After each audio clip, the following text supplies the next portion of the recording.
All right, music fans, welcome back. Harmless D here on the Harmless Dave channel, talking about bands that nobody else is talking about these days and doing it in real time for a few real people out here just like you and just like me. Yeah, the new stuff. I will give another plug for this great southern rock band called Vern Daisel, not to be confused with Vern Diesel. This is Vern Daisel and the Burning Breeze and a bunch of skeletons partying. Round up the wagons. There they are, having a good time. It's derivative of things like the Black Crows and the Outlaws and Skinnerd, and think of some Southern rock. Couple of riffs kind of remind me of an AC/DC type riff. But I really enjoyed this album. I did not have a problem with this album from start to finish. Okay. So I'm giving it some free publicity courtesy of Willow Creek Records, which is a subsidiary of, I believe, Lion's Pride Music. So check it out. It's online if you want to go listen to it.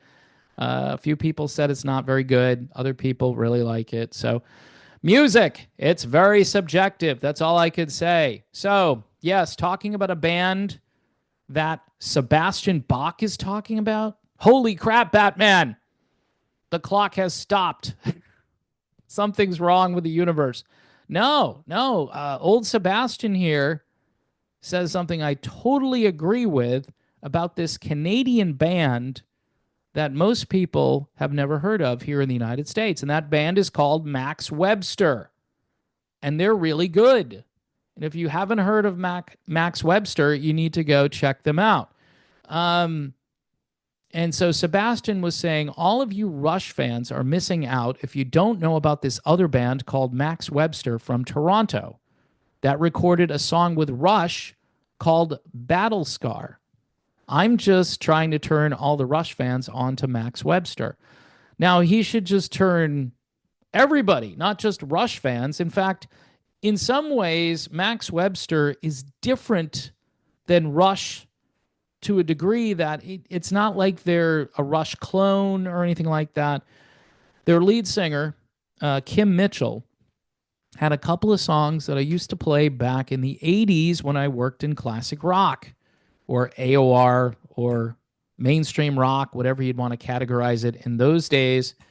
But Go for a Soda, which is a great song, and Patio Lanterns, which was another great song. Very different from the stuff that Max Webster did. By the way, Max Webster isn't a person. It's kind of like Jethro Tull. Who's Jethro? Who's Max Webster? Who's this guy, Max Webster? That's actually the name of the band. Sebastian Bach goes on to say they have a huge body of work, like 7 or 8 albums. And one of them, A Million Vacations, is one of the best sounding records I own. And again, I have to agree with Sebastian Bach. Just a great album, but there's more. He says, I play it loud on my hi-fi audio system. He's got a hi-fi. He's got the console stereo system with the vinyl drops down and smashes into each other. My parents had one of those, and I was obsessed with it. I used to stack the records on it. Sometimes they wouldn't drop. There was a science to it, and if you messed it up, it wouldn't work. But if it worked properly, one record would play, then the stylus would go back over, and then another record would drop down, and then the stylus would come back down, and you'd have a stack of records. And I don't know if it's really good for the vinyl, but anyway, that's the way it worked. That was our continuous play in those days. No commercials, but we did have little breaks, and you would hear the sounds, the mechanics of that all happening. And it is what it was, or it was what it is. I don't know. He says it sounds really good on a decent hi-fi system. He says, I don't know why, but it just does. Because the records just kick butt. Are they exactly like Rush albums? No. Max Webster was they were a quirky, cerebral, oddball lyrics and strange. I guess there is a lot of similarity because, again, the Rush stuff is very cerebral and out there. The Max Webster stuff was a little more spacey, like a little bit more shall we say, substance infused. Um, like if these guys were partaking in certain substances, these are the kind of lyrics you might write. All right, but don't discount all of it because some of it has a point. I think their chord progressions and time signatures, much like what Rush did, are very unique. And the musical palette, the landscape that they put out there, the soundscape, as people say today, very interesting. And Battle Scar was a battle between Rush and Max Webster, where you had Geddy and Kim together, Geddy Lee and Kim Mitchell.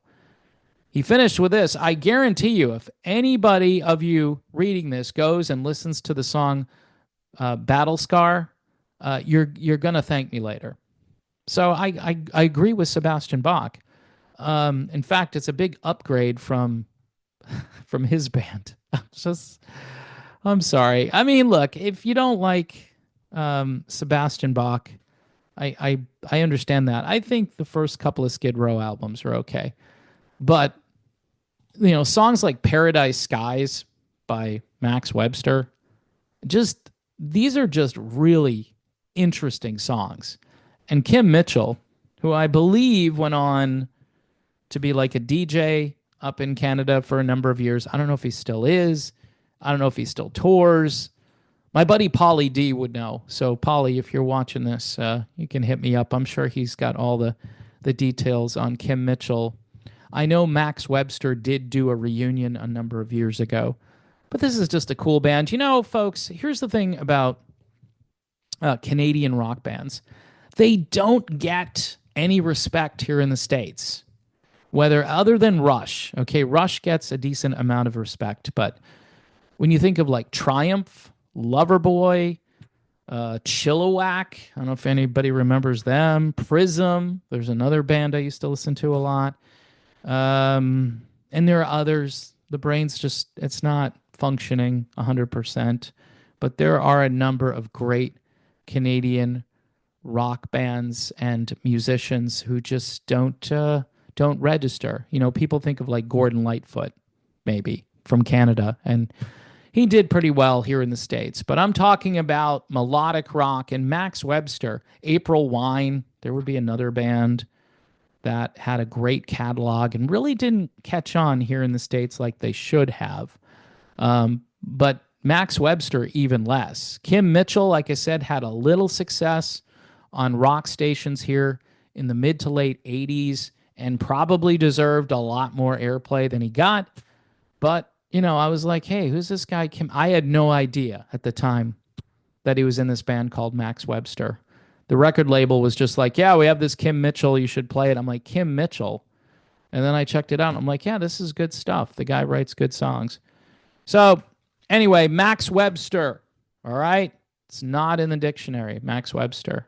It's not like the maximum dictionary. It's just, that was dumb, right? That was just not too cool. All right. So Vern Daisel and The Burning Breeze. I've been kind of plugging this because I like it. I'm just, you don't have to like the stuff I recommend. When I get feedback, I'm like, that's interesting because I really like it. And then people will send me stuff and I'll go, I don't like that. And they go, why? Why don't you like that? So it's almost like a personal thing when you don't like what someone else likes. It's okay, though. It's okay. It's subjective. We're all breathing. It's planet Earth. Our ears, most of us, are okay. They're working, unless you can't hear me, and in which case I should probably learn to communicate better. That's another problem I have. But yeah, Vern Daisel and The Burning Breeze, Southern rock, and Max Webster. If you haven't ever listened to Max Webster, it's a trip, man. I mean, you might not understand it, and I think you have to listen to it for a while. I think there's maybe some Frank Zappa enzymes in the whole Max Webster catalog, or maybe it's just me. I don't know. It might be one of those inside things like, yeah, I don't get it. I don't get why you like this. It's just, I think it's pretty cool. So, all right. I'm done with this video. I hope Max Webster now becomes super popular here in the United States. And if it's not me, it's going to be Sebastian Bach. He's the guy who's going to make Max Webster a household name here in the United States.